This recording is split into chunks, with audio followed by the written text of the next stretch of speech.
What's going on, guys? Got a little different video here we're going to do today. It's been a while since I've filmed anything. Did a little bit of turkey hunting, but didn't have too much luck with that. Just wanted to make a little video.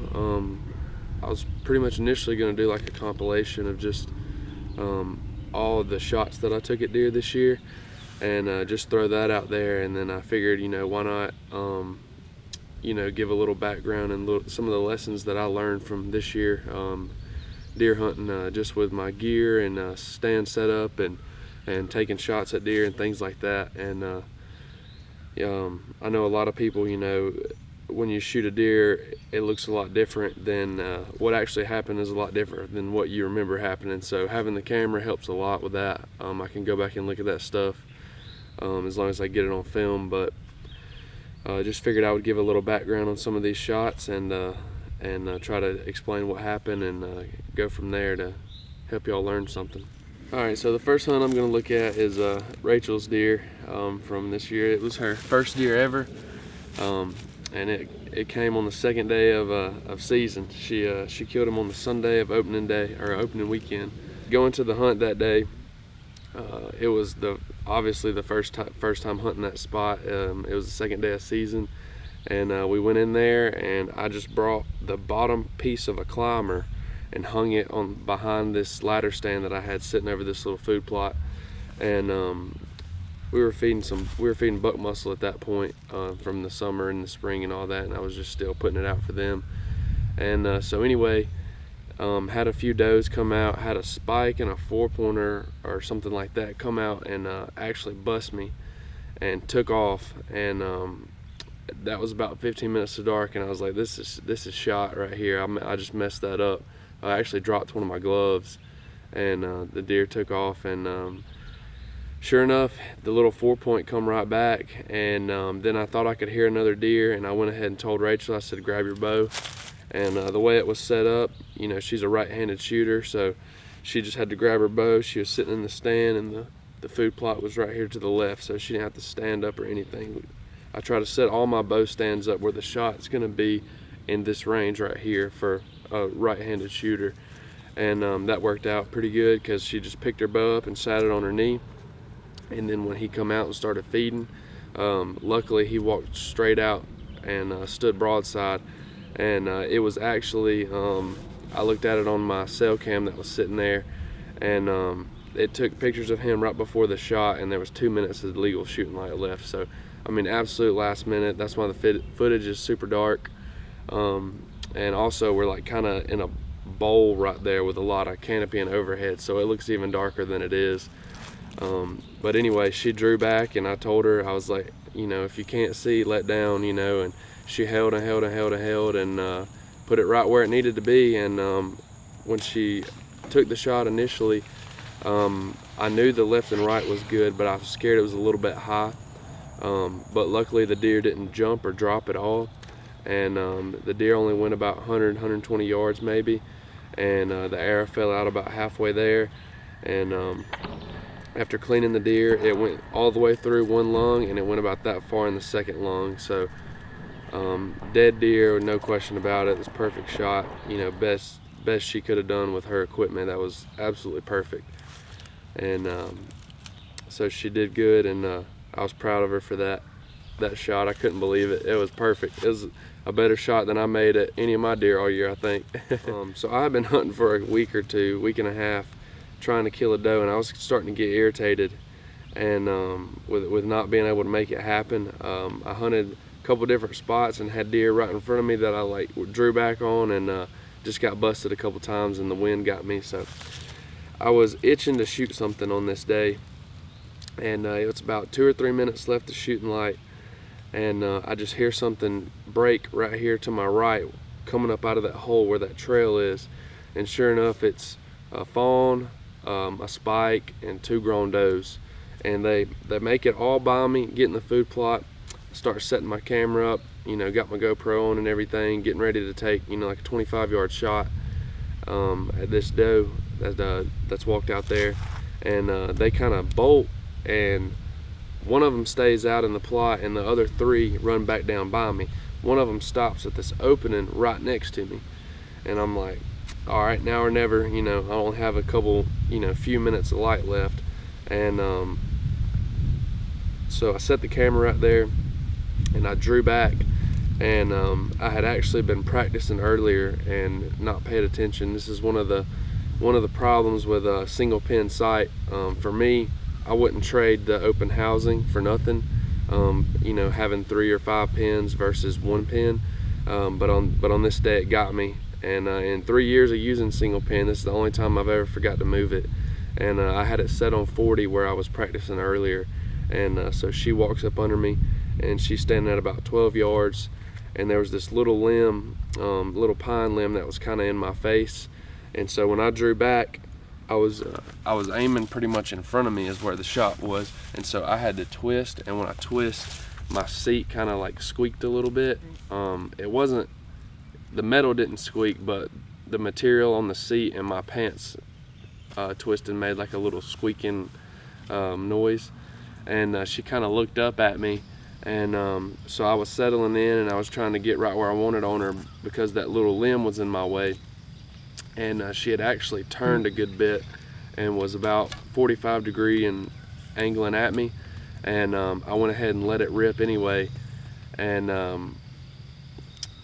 it hit her where I wanted to, left and right, but it was a little bit high, and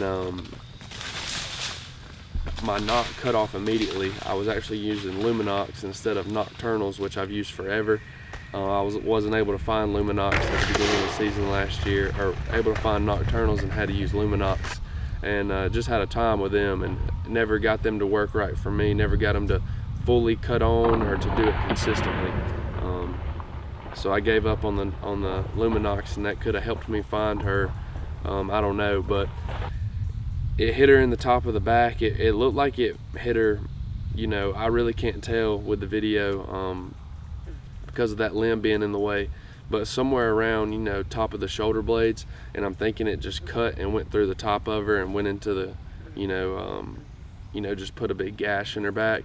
Because we followed blood for about 200 or 300 yards, never had any bubbles, wasn't any kind of like, you know, severe blood. It was just like dripping blood here and there.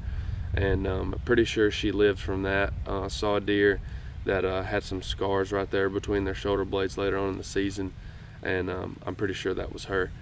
So the lesson learned there is just make sure you always adjust your pin, and don't ever get in too big of a hurry to try to make something. All right, so this next deer was in a different little food plot on the same piece of land, and it was actually the spot where Rachel shot her deer. And so I had this mama and a baby come in pretty last minute, probably the last 15-20 minutes of light, and had them feeding around, and she never would give me a good shot.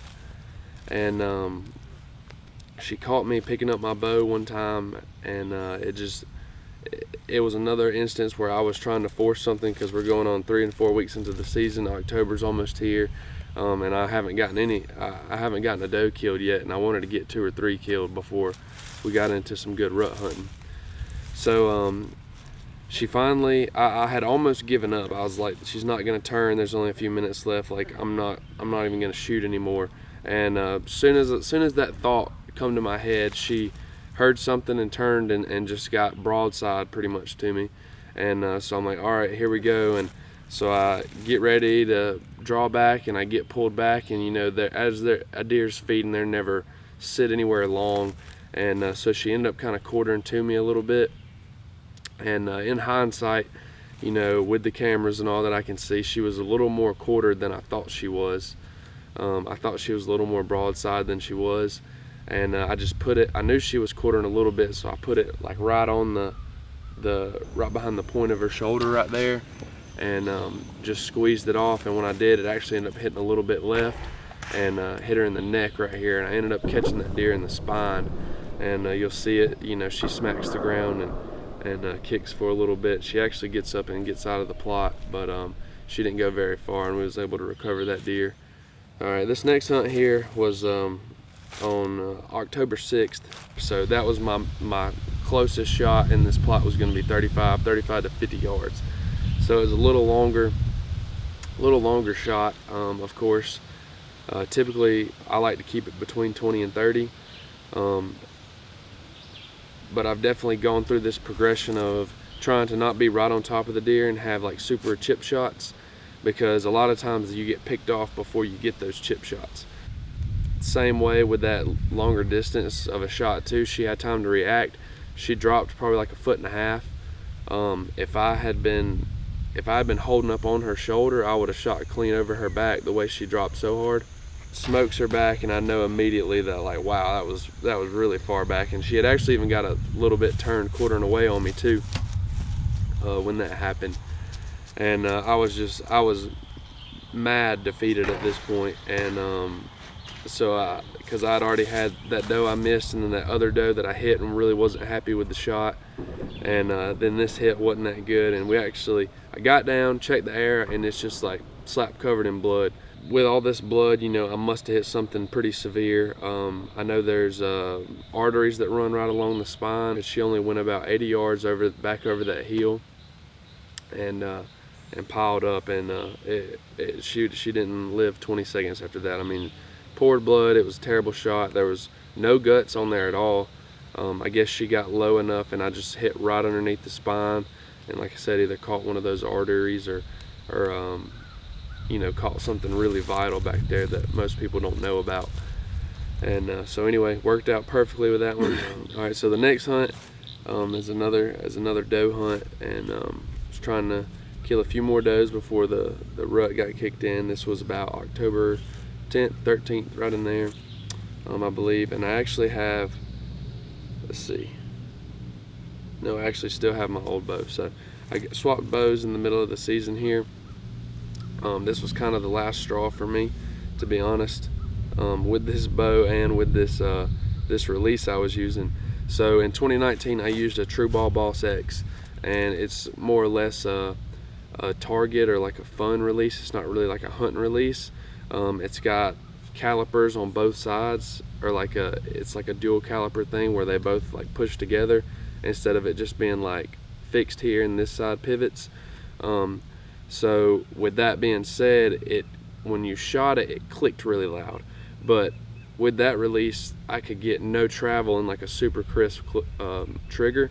So I hate having any pull in my trigger at all. Just over the years of shooting, like if I have to have travel in my release, I get target panic in a heartbeat. And kind of knew that from like index finger triggers, but it didn't seem to be as bad with the thumb trigger having travel while I was practicing in the yard. So the first of the season here, I'm using a True Ball T-Rex, the like Bone Collector edition one, and it's supposed to be like a cheaper version of the True Ball blade, I guess. It's got the same like trigger mechanism, or the same like caliper on one side type look to it, and but I can never get all the travel out of it. I can never make it crisp enough.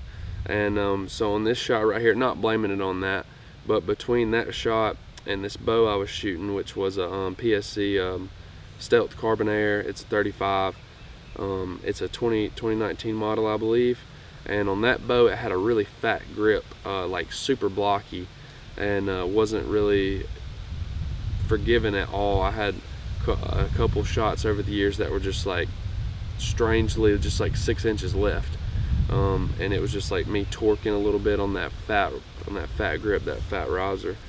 So in this scenario right here, I was settled in on her. There was 4 deer in the food plot, and I mean, all the blame's on me for sure, but I was just settling in, and it just like took a little bit to go off, and I kind of punched it a little bit because I was like right where I wanted to be, and then I snatched it and just ended up sending it right over her back.